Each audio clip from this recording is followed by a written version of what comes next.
Friends, these days you must have read some big self-help books like How to Win Friends and Influence People, Think and Grow Rich, Some Habits of Highly Effective People, The Magic of Thinking Big. The list is endless. These are good books. These are great books. But friends, you have to remember one thing, that there is some great philosophy behind all these books, a philosophy whose roots are thousands of years old, and it has stood the test of time. One of such amazing philosophies is a very famous philosophy called Stoicism. Stoicism is a great thought that prepares its followers to navigate the labyrinths of life. Life is full of hardship, struggle, difficulties, crisis, problems, anger, and frustration. So how to live a great life in such a situation? Stoicism is a philosophy that answers all these grave questions. But what is it after all? Let's understand it. In history, there have been great Stoic philosophers like Marcus Aurelius. Zeno of Sitmat was a philosopher back in 300 BC, then Epictetus, Seneca, and many more. Today, we will explore Stoicism through the Seneca legend book Letters from a Stoic. So during this video, you will understand this whole philosophy. And at the end of our discussion, I will talk to you about my critique on Stoicism. So let's start our story with Seneca. Seneca was a philosopher as well as a dramatist and a statesman, but Roman statesmanship was not his forte. His Stoic philosophy about life became his biggest legacy. He wrote a lot of letters and tried to explain life in this way.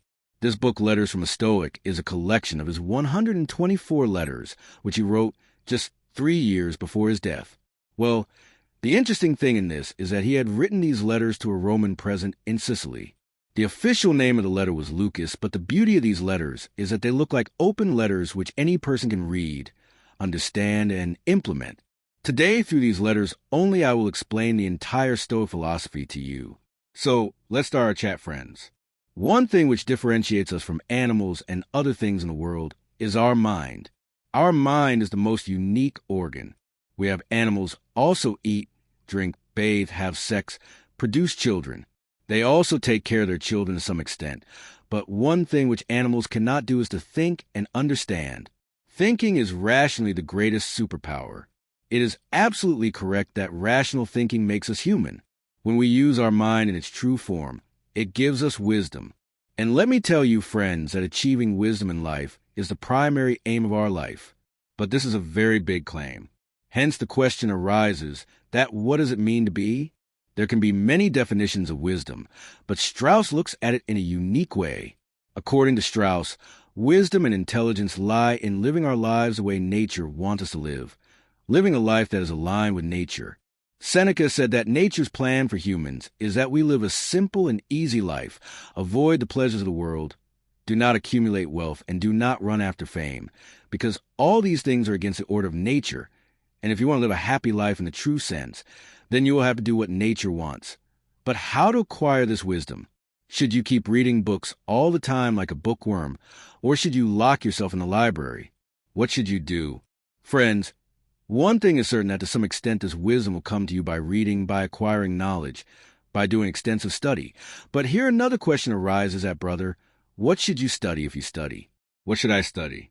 So, let me also tell you, leave all the distractions around you, because now I am going to talk to you about something very important. Philosophy is that subject or that discipline which unlocks wisdom and happiness in life. Remember that behind every big idea in the world, there is some philosophy, but what is philosophy? According to Seneca, it is the study of truth. This is a journey of identifying the truth, whether that truth is related to this world or the divine world. Very simply, according to Seneca, philosophy is the key to good life and virtual living. But hold on, what is the connection between truth and good living? What is the connection between truth and good living? See, very simply, philosophy is the light that helps you reach the truth, and once you come to know the truth of the things present in this universe, then you can make better decisions, and those great decisions change your life for you. For example, take the example of death. We remain afraid of death our whole life, but if we look at the issue of death according to the science of nature, then we will realize that death is also a process in the natural order of the universe. And why should we be afraid or scared of any process of nature? Similarly, through philosophy, we can also understand that drinking alcohol, enjoying, accumulating wealth, these are all fleeting moments. These are only temporary happiness. Hence, when you look at the world with the eyes of wisdom, you become closer to nature. And being close to nature gives you ultimate happiness. This is the reason why Seneca rates philosophy the highest among all areas of study. This is the reason why Stoic says that it is very important to study philosophy to maintain balance and harmony in life. Well, we agreed to Seneca's point that from today we will study philosophy, but how to study philosophy is a very deep and difficult subject. First of all, Seneca says that if you want to understand philosophy, superficial knowledge will not work. You will have to go into its depth. You should pick up any one philosopher, whether it's Zeno, Aristotle, or Plato. Study his work in depth so that you can reach his thinking. But this does not mean that you should settle for only one philosophy, because there is no philosopher who knows the whole truth, who knows everything about the truth. You should also read other philosophers and their work. Compare the two, but forge your own path on the basis of that. Make your own path. Now, friends, let's come back to our mind. Imagine there's a very big foreign ship, which is loaded with goods. If this cargo is properly placed, the ship will keep moving smoothly even in such a rough situation. But if this cargo is not secured properly, then it will slip and slide. And very soon all this goods will sink. The ship, a healthy mind, is also like this, well stored ship. Everything is fixed in its proper place. It can travel anywhere and can digest any piece of knowledge. But if your mental cargo is poorly stored, maintaining balance is next to impossible. Such a mind is always troubled and can never free itself from itself. Another meaning of this is that to achieve mental peace, one should focus on one's mental freight instead of external things. This is because peace of mind comes from according to inside stocks. Until your mind is not silent, you will never be able to get rid of the noise of life. This was about our mind. Now let us continue our gossip. See, there are immense temptations in our world, and in other words, our world is very wickedness has only one answer for this, and that is harmony with nature. Stoics says that most of the temptations in the world are the result of the desire to look better than others. For example, we buy expensive clothes, wear expensive watches, build houses worth crores of rupees, drive expensive cars, so that we can look better than others. We always want to be different from others. If we live in harmony with nature, then we lose our lives due to all these temptations. The reason for this is that these temptations are very big imposters. In their trap, we feel that we have got everything, achieved everything, whereas in reality we never work on making ourselves better. Stoic philosophy focuses a lot on harmony with nature, because by doing so we can channelize our energies. According to Stoic philosophy, another thing through which you can achieve wisdom is by facing your fears. For example, ask yourself a simple question. What is your deepest fear? What is the biggest fear of your life? It can be anything. Losing your status, your comfort, losing your loved one, failing in examinations, or losing a job. Now understand that your biggest fear is that you will lose all your wealth, which you have earned with so much hard work. If you want to achieve wisdom, then start becoming comfortable with this thought. Learn to live with it. There may be a day when all your wealth is looted from you. This is called living with the worst case scenario. Try to feel poverty. Learn to live without money. Wear simple clothes for a few days and eat only 2 meals a day. Nothing fleshy. When you spend a few days like this, you will slowly start becoming comfortable, and you will feel that I never need to be afraid of this fear. This will help you to have a sound mind. This world is full of unpredictable events, and being prepared for these events will help you develop a sane mind. And finally, the biggest fear you have to face is the fear of death. Music. Learn to celebrate your life. Abraham Lincoln said that it is not the years in your life that count, it is the life in. Your years live a normal life, and consider death as a part of this natural process. Well, friends, a soldier, Nana, was very obsessed with normal life. That is why he said something strange here. He said that instead of living a disorganized life, it is better that you commit suicide. Commit suicide is more precious than continuing a diseased, honorable life. Another Stoic philosopher, Epictetus, had said this about the same issue of death, that we must not be disturbed by the death of a loved one because there is a cosmic reason behind it. This is how Stoics overcome the fear of death. There is another interesting concept in Stoic philosophy, which is called doctor. According to this, there are some things in life which you can control, and there are some things over which you have no control. Therefore, you have to only worry about the things you can control.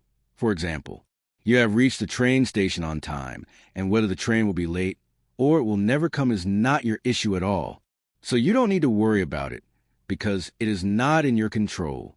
These are basically the tricks that Stoics use to control their stress and anxiety in life. So, friends, this is some information about Stoic philosophy.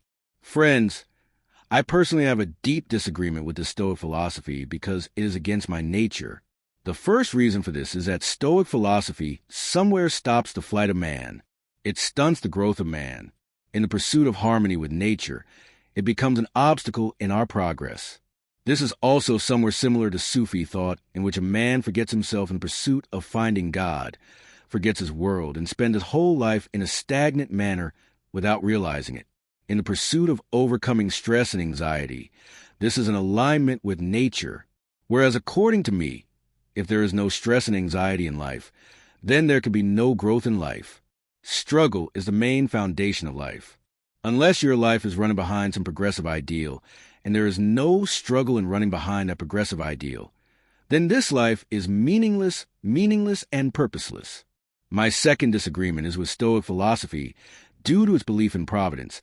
That is, the Stoic philosophy believes a lot in divine order. This matter of providence, I will explain it to you in very simple language. Suppose there's a person who goes to bathe in the sea with his son. His son starts drowning in the sea.